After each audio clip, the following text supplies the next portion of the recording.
there is a growing citizens movement demanding an explanation of chemtrails. And I talked to my NSA buddies at Fort Carson, Peterson Air Force Base, and Buckley, where I was actually their doctor taking care of the pilots flying and spraying the chemtrails. So I know it's real. If anybody says it's not real, they're full of it. It's not the same as conducting some localized test for some defensive project. This is open air operations. It's not a test. This thing is in place.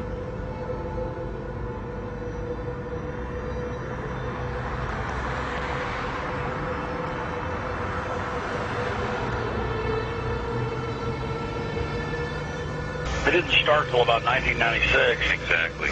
And, growing up my whole life, a condensation trail disappeared, the 20 seconds, a minute, 2 minutes.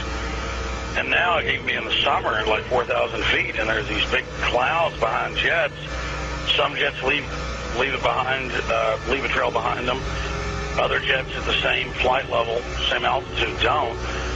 And instead of just getting into are they spraying us or what's changed in the jet fuel or what's changed in the atmosphere, there are tens of thousands of declassified admissions under different programs where different Pentagon programs, different agencies of the government have tested chemical, biological, and radiological agents on the American people.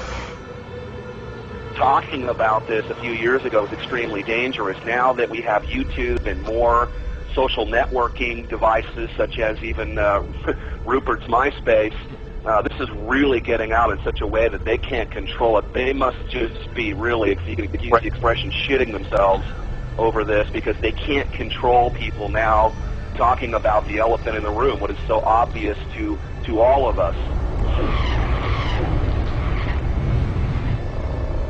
There's a feeling from that area that the state doing all of these weather modification programs might not be doing it for the benefit of the citizens of Texas and other states that they may impact as well. Well, many of the planes that we're seeing here in Abilene will actually turn whatever they're spraying on and off right before our eyes. I mean, you'll see a plane up there flying like normal, and then all of a sudden it starts spraying. We've seen them fly off into the distance and then loop around and fly back again. These are not your typical planes with a preordained path destination from city to city. Someone needs to explain to me why do they stop traveling in one particular direction and then loop around and come back again. They perform this behavior so many times that we start seeing the tic-tac-toe grids in the sky. We're witnessing the giant X's. And I mean, Rosalind, when you and I grew up, these contrails naturally dissipated in a few seconds or perhaps a minute max. But these things expand, they grow bigger, and before you know it, the entire sky is overcast. That's correct. And they are there all day. They do loop the loop around our county and our state. We follow them at times with spotters in different areas, watching the planes loop, come back around. And we know from the FAA records that the jets from commercial airlines fly in straight lines. And coming across our county, there aren't many, and they stay mostly in certain patterns. The jets that we see leaving the persistent jet contrails move in directions that normal jets wouldn't fly because it would use too much fuel and put them off schedule. And the jets that we see here do loops. We've got pictures of them looping the same X's and crosshatches. But I believe that some of that, not only are they looking for keeping something in the air almost all the time, but we feel that some of the markings are to mark the start and stop areas for their programs so that they can watch their experiments either from satellite or the ground.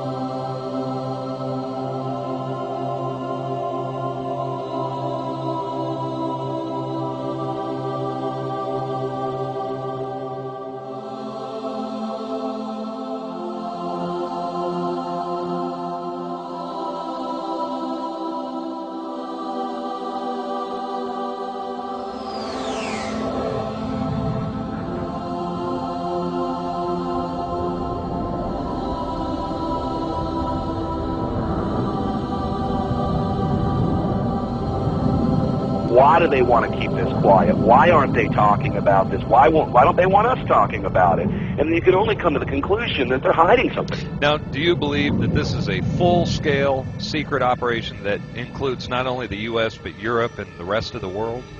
Well, that's apparent because you can see the pictures from all over the world, and I get them constantly. Some areas are worse than others. The excuse for this is, number one, weather modification, number two, to save us from global warming, and number three, to save us from the terrorists. A lot of these programs, of which there are many patterns and which has been designated as wake vortex simulation carried out by NASA Langley Research Center, many of these operations and the patents go on to explain how if there is a biological attack by terrorists at some point, that these exercises and practices will, in a sense, save us with the spider webbery that comes down from the aerosol spraying, potentially gathering the chemical mass spray that could be sprayed on any given population. The problem with that is the terrorists don't have the means to deliver this. They don't have the access to deliver this over the American populace per se.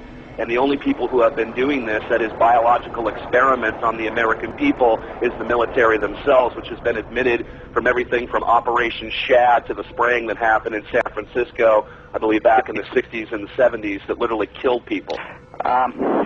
Again, I may not be able to ascribe intent, but what I can say is that it is expected that there will be increased mortality as well as the potential of a huge host of unknown pathogens that we are subject to, and this is not based on speculation. There's a whole arena of biological research that we haven't even begun to touch on. Could a strange substance found by a Southwest Arkansas man be part of a government found in our sample? At a community of the San Bernardino Mountains has a real mystery on its hands. The official explanation here is that jet contrails are causing strange lines in the sky. What effects barium has on the body.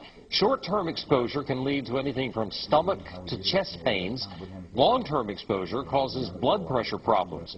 Brian addressed concerns by chemtrail researchers that barium could be meant to wear down a person's immune system. We're talking about dominating our air supply without the human consent in a way that is difficult for many of us certainly to conceive, and certainly many of us refuse to accept it even in the light of sufficient and overwhelming evidence.